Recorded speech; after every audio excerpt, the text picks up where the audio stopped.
The 2025 college football season is almost upon us, so here are my 10 takeaways from the offseason. CJ Carr will be the best quarterback that Marcus Freeman has ever had. He hasn't even technically won the starting job yet, which makes this an even hotter take, but I've got a ton of faith in the kid, and I think he's going to step it up and improve the Notre Dame passing game in a big way this season.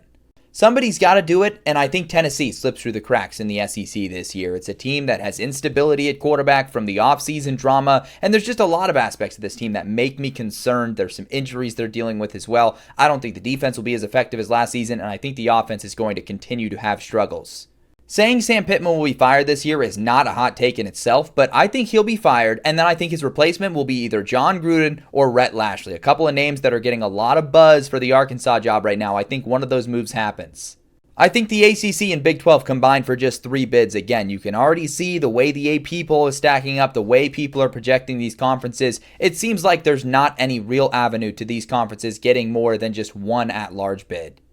I know it looks pretty on paper right now, but at the end of the day, I think Texas Tech's defensive inconsistency hurts them again. I just don't trust a defense to be fully potent and consistent with this much of it coming from the transfer portal, especially after watching some of the defensive disaster classes we saw last year, i.e. Florida State.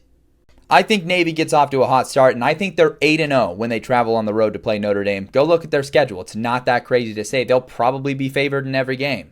This can be a divisive topic, but I think the Bellich Experiment just straight up works at North Carolina this year. I think the defense will be super effective, and I think the offense is going to make improvements. Gio Lopez is going to be a star, and North Carolina is going to win like at least 8 games this year and maybe be in fringe ACC title contention when the season comes down to it at the end.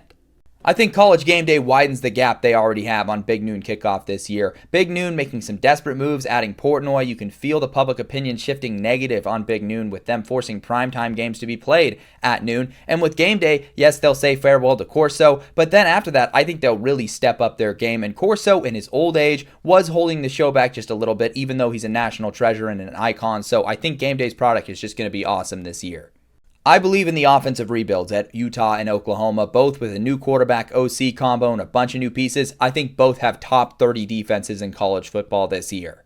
And finally, I think Alabama wins the national title this season. They just announced Ty Simpson will be the starter. It makes me love the pick even more. I trust this roster. I trust this coaching staff. I will be riding with Alabama this season.